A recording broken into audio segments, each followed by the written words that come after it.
I want to remind all of us that until the day our politicians change their modus operandi, this continent will not realize what she desires. How is it that Chair Dlamini Zuma has been sitting here for 3 days and young politicians simply saunter in and saunter out? They must be called out. We have been too nice to politicians for too long. The time is now to tell them the truth in its unadulterated form.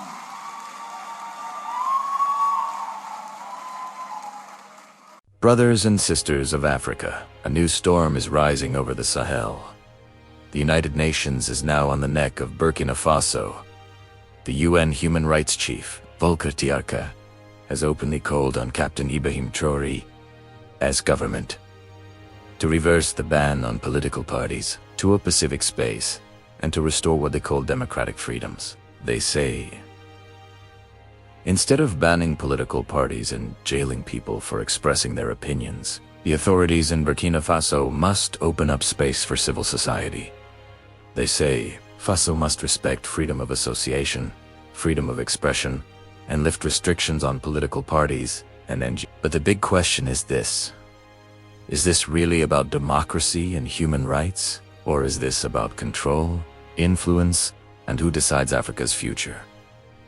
Today, we are not here to shout slogans. We are here to think, to analyze, and to ask the hard questions. Because what is happening in Burkina Faso is not just about one country. It is about Africa's right to choose its own path. Let's be clear and honest. The United Nations, through its Human Rights Office, has accused the Burkina authorities of restricting civic space, suspending national and international organizations, passing a strict law on freedom of association, forcing NGOs to use stat-rom banks, and now moving to ban political parties. Volker Türk says these actions have sharply constricted civil society in Burkina Faso. From the UN's point of view, this is dangerous. They argue that democracy needs political parties. They argue that civil society needs freedom. They argue that dissent must be protected.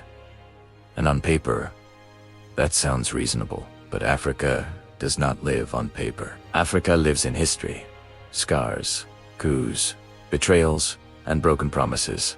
So let's ask something deeper. For more than 60 years, Africa has been told, follow this model and you will develop. Copy this system and you will prosper. Hold elections, create parties, open NGOs, and everything will be fine. But what has that system given many African countries? Corruption protected by suits and ties. Political parties funded from foreign pockets. NGOs that answer more to donors than to the people. Elections that change faces, but not systems. And governments that serve outside interests before their own citizens. In Burkina Faso, Captain Ibrahim Traoré came to power in a context of war, terrorism, and national survival. The country was bleeding. Parts of the territory were under militant control. The state was weak. The people were tired. So the new leadership said, first, let's stabilize the country. First, let's secure the territory. First, let's rebuild sovereignty. Then we talk about politics. Now the UN says, no. Restore parties. Open everything. Reverse the restrictions. But here is the uncomfortable truth.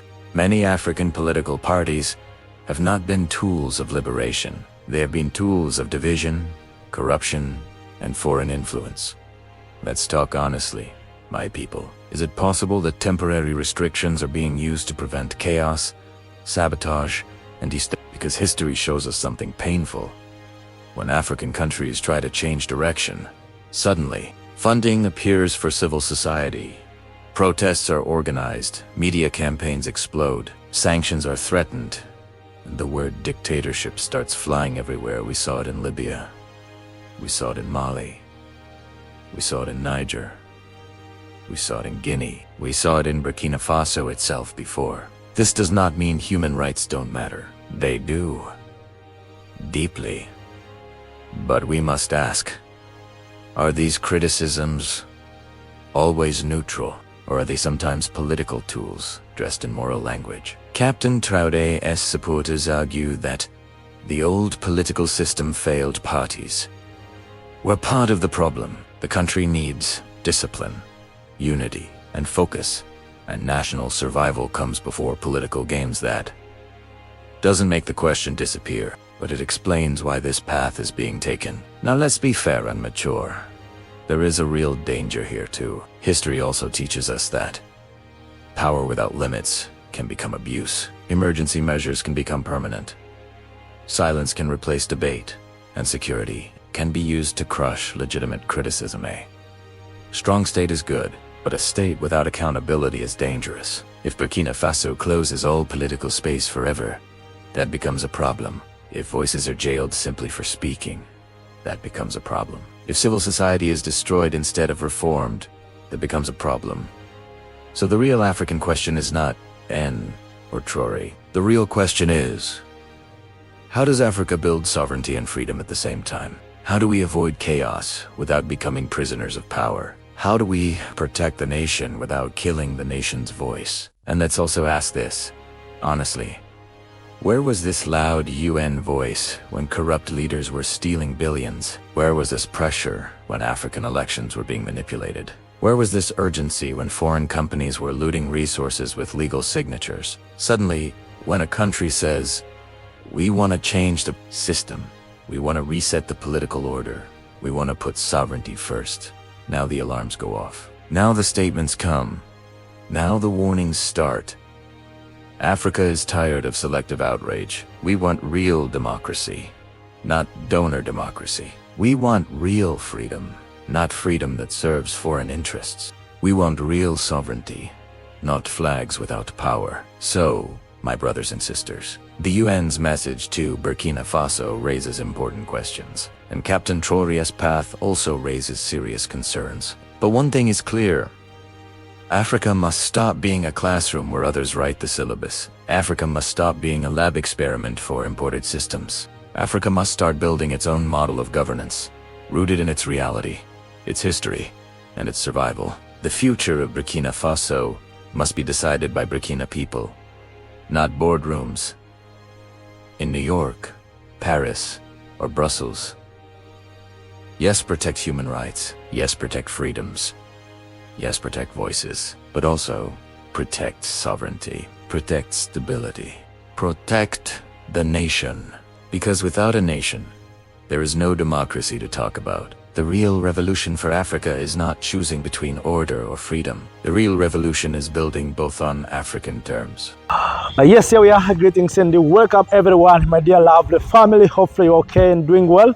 A few weeks after Captain Ibrahim Traoré shut down all political parties and resolve everything concerning about politics in Burkina, the United Nations has come out and through human rights and calling Captain Ibrahim Traoré to restore all political parties and remove restrictions to politics in Burkina.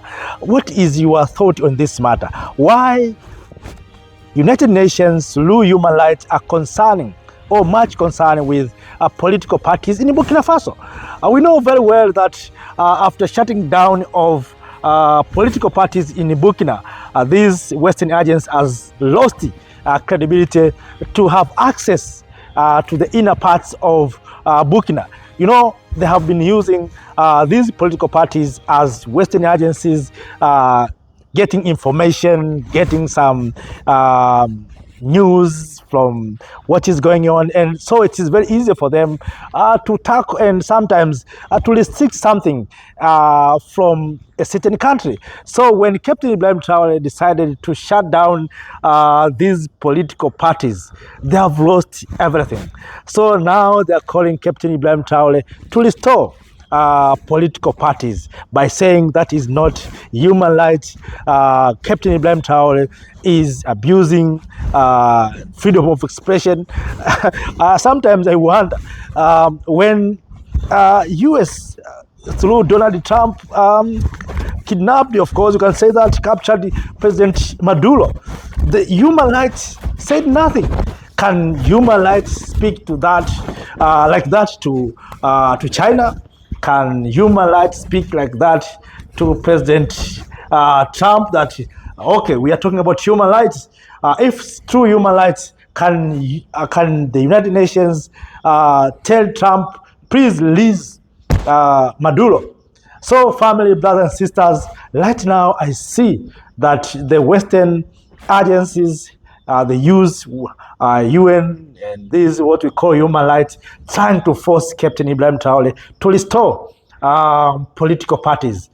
As I said, we know very well that these political parties are being used to share information and sometimes to spy the government of a certain country. So right now, these Western agencies have lost connectivity between them and the government and to know what is going on in Burkina. Captain Ibrahim Traoré is not a fool. He knows very well that these political parties is a tool. I've been saying this many times. One of the things that is a Trojan horse in Africa is these things that we call democracy. Democracy has been used purposely to divide the people of Africa. When Traoré came to power and resolved these things, he said clearly that these things are creating unnecessary division. And we know very well. And take an example. Recently, elections in several African countries. Go to Uganda, go to Tanzania and other parts of the continent and see what happened after elections. Elections has been used as a tool to divide the people of Africa. Sometimes Africans are going or falling into internal conflict or into conflict through these political parties. Some are being paid, some are being sponsored to make sure that they are being destabilizing our mother continent, Africa. So when leaders such as Traoré recognizing and understand that these political parties are useless, he decided to resolve all those political parties. And now, United Nations is calling to restore these political parties. What is your thought on this? Do you agree that there's a need for Burkina Faso to restore these political parties? I know, because now we have been fed misinformed, we have been fed some narratives that for Africa to prosper, for Africa to move forward, we need to have these political parties. I want to tell you, brothers and sisters, can the United Nations tell the Chinese that please have a political parties? Because we know that Chinese is a communist country. Can they tell Chinese that we need to see you into these political parties? What about North Korea? Can they tell them to North Korea? We have seen in United Kingdom, the king has taken the chair after the death of his mother. Can United Nations tell the United Kingdom that we need to see elections of the head of the government or heads of a country? We want to see that people are contesting to be a king. Is it possible? But why they are telling Traoré? Why they are telling African countries? And African countries, African leaders are accepting these nonsense things. So we as Africans, we need to be vigilant. We need to understand what is good for us. And one thing that Traoré is telling us and teaching us is that we Africans, we can have our own governance system. Governance system that cannot depend on the West. You know, if you are familiar with African politics, you can understand that in every election, there's something called observers. Observers are coming from European Union, from United Nations, from African Union, and other regional bodies. What are those observers doing? What's the aim of those observers? Can observers go to America, to the election of United States of America? Have we sent observers to Israel? Have we sent observers to UK? Why these observers are coming to Africa? It's also Africa is still under colonial masters. And that's why we are being told what to do and what not to do. So family, brothers and sisters, we have to come together to defend Traoré. I know they have tried many times to destabilize Burkina Faso by saying Traoré is using gold reserve to protect himself so that the people can riot, people can go to the streets and try to protesting, demonstrating. But at the end of the day, we know that when the government trying to restore peace, they will say there is a killing of civilian, and they will come and say they're coming to protect civilians. The way they have tried to do in Iran. Recently, you heard the story of Iran when the US said it will deploy troops and send military in Iran to make sure that the people of Iran, civilians, are being protected. But behind the scene, we know that it's not about Iran, it's about oil. It's the same to Burkina. So as the people of Africa, I think there's a need for we Africans to stand with Captain Ibrahim Traoré. We know many of our leaders will not support this. Many of our leaders have been paid. They are in the payrolls. They will not support Traoré. They will not support African democrats. They will support Western democrats because they have been taught to feel like that, to think like that. But at the end of the day, if we Africans, young people, and the people of goodwill, whether you are we matured and others, all Africans who have a goodwill with this continent, we stood up and say enough is enough. We will protect this young man, Captain Ibrahim Traoré. They have tried many ways to move him out of the to move out in his power, but all in all, in need our protection. So, family, brothers and sisters, let us not speak for too long.